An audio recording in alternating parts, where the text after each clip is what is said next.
viewers, welcome to DGN's Kathambam channel. எல்லாரும் எப்படி இருக்கீங்க? நல்லா இருக்கீங்களா?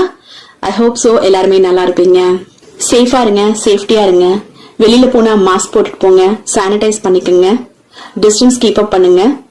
அனாவசியமா நம்ம வெளியில போக வேண்டாம். தேவை அப்படின்னா மட்டும் வெளியில போங்க. வெளியில போனாலும் சேஃப்டியா போயிட்டு வாங்க. இன்னைக்கு மெனுல என்ன ரெசிபி அப்படின்னு பாத்தீங்கன்னா மசால் தோசைங்க. ஆமாங்க, உருளைக்கிழங்கு மசாலாவும் தோசையும் பண்ணிருக்காங்க. ரொம்ப டேஸ்டியா இருக்கு. வாங்க வீடியோக்குள்ள போலாம். வீடியோக்குள்ள போறதுக்கு முன்னாடி நீங்க டிஜிஎன்ஸ் கதம்பம் சேனலுக்கு புது வரவா இருந்தீங்க அப்படின்னா எங்களோட சேனலை சப்ஸ்கிரைப் பண்ணுங்க, பெல் ஐகானை பிரஸ் பண்ணுங்க, ஆல்னு கொடுத்துருங்க. அப்பதான் நான் போடுற அடுத்தடுத்த வீடியோஸ் உங்களுக்கு நோட்டிபிகேஷனா வரும். வீடியோ பார்த்துட்டு லைக் பண்ணுங்க, ஷேர் பண்ணுங்க, கமெண்ட் பண்ணுங்க. கண்டிப்பா சப்ஸ்கிரைப் பண்ணுங்க, சப்போர்ட் பண்ணுங்க. ஸ்கிப் பண்ணாம வீடியோ பாருங்க. அப்பதான் அவங்க சொல்ற மெஷர்மெண்ட்ஸ் எல்லாமே நமக்கு புரியும். வாங்க.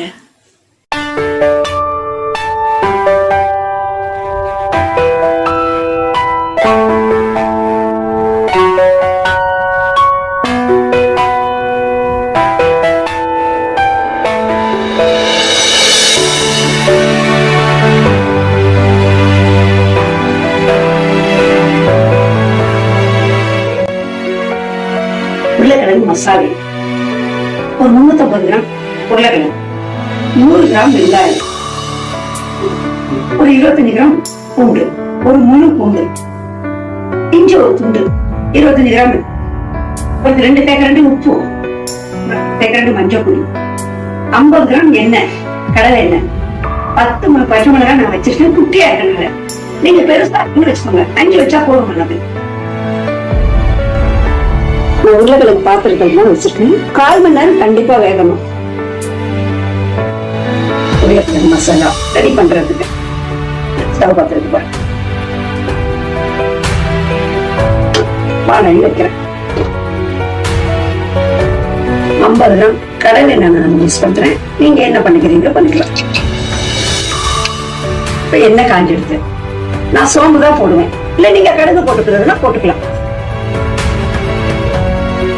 சோம்பு பொரிஞ்சிருக்கு. வெங்காயம் போடுறேன். ஸ்டவ் கம்மி பண்ணிக்கோங்க, இல்லை பரபரணும்.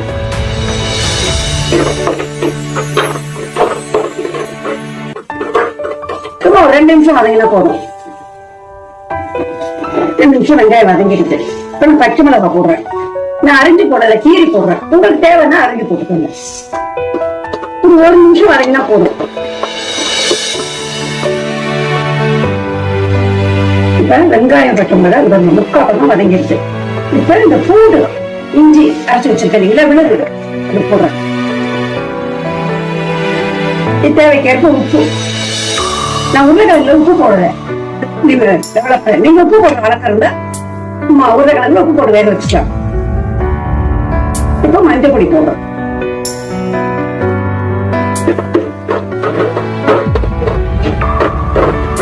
இப்போ 2 நிமிஷம் இஞ்சி பூண்டுக்காக வதங்கிட்டு அப்புறம் உருளைக்கிழங்கு கொட்டி எடுத்துடலாம். இப்ப உருளைக்கிழங்கு மசிச்சு போட்டுக்கலாம்.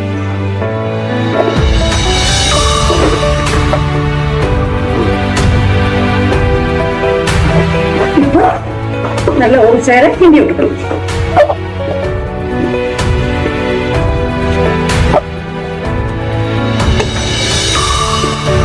உருளைக்கிழங்கு விழுதோட கிண்டி இருக்கேன்.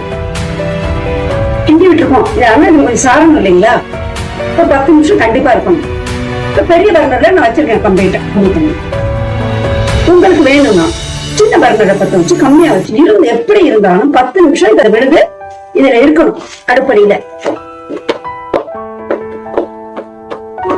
10 நிமிஷம் பொறுத்து எடுத்துக்கலாம். உருளைக்கிழங்கு மசாலா ரெடியா இருக்கு. இல்ல பாருங்க, 10 நிமிஷத்துக்கு அப்புறம் நல்லா கார்ந்து இருக்கு. இப்போ ஸ்டவ் ஆஃப் பண்ணிடலாம்.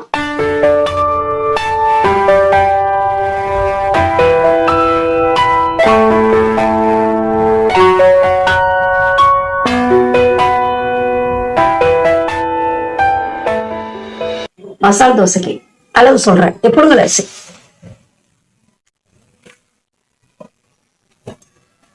200 கிராம்,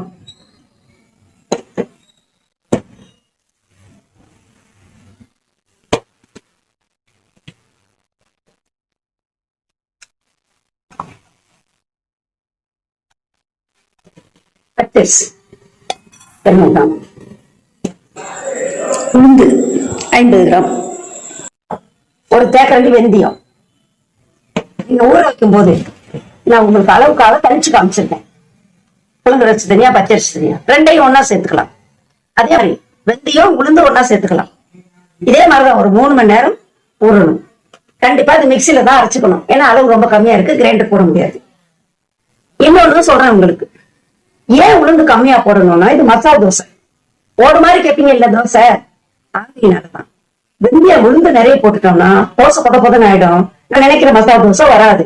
ஆகினாலதான் மசாலா தோசைக்கு மட்டும் உளுந்து கம்மியா போடணும். அதுக்குதான் உங்களுக்கு 50 கிராம் உளுந்து, ஒரு தேக்கரண்டி வெந்தயம் காமிச்சிருக்கேன். இந்த அரிசிக்கு இது அளவு போதுமானது. நல்லா நைஸா அரைச்சுக்கலாம். தோசைக்கு மாவை ரெண்டையும் கலந்து வச்சு தோசை மாவு ரெடி ஆயிடுச்சு. மாவு நைஸா அரைச்சுக்கணும். இந்த பக்கத்தாங்க இப்படி ஊத்தணும்னா அந்த கரண்டியில இருந்து அப்படி நேரம் ஊத்தணும். இப்படி ஊத்தணும். இட்லி மாவு மாதிரி இருக்கக்கூடாது, போயிட்டே இருக்கணும். அப்ப தோசைக்கல் ஊத்துறதுக்கு இலகுவா இருக்கும். இன்னொன்னு உப்பு போட்டு கரைச்சி எடுத்துன்னு வந்திருக்கேன். தோசை இப்ப ஊத்த வேண்டியதா. நல்ல சூடாயிடுத்து. தோசை ஊத்துறேன்.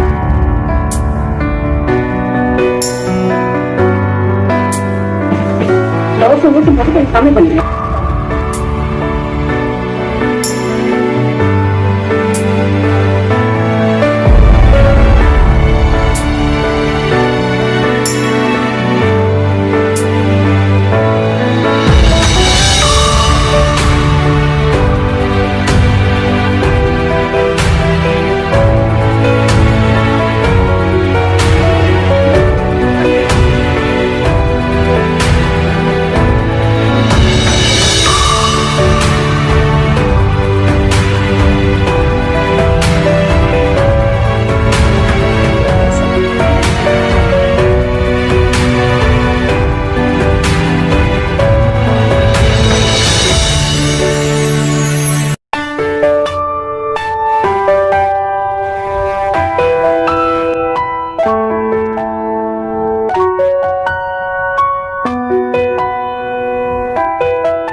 ரெடி ஆயிடுது.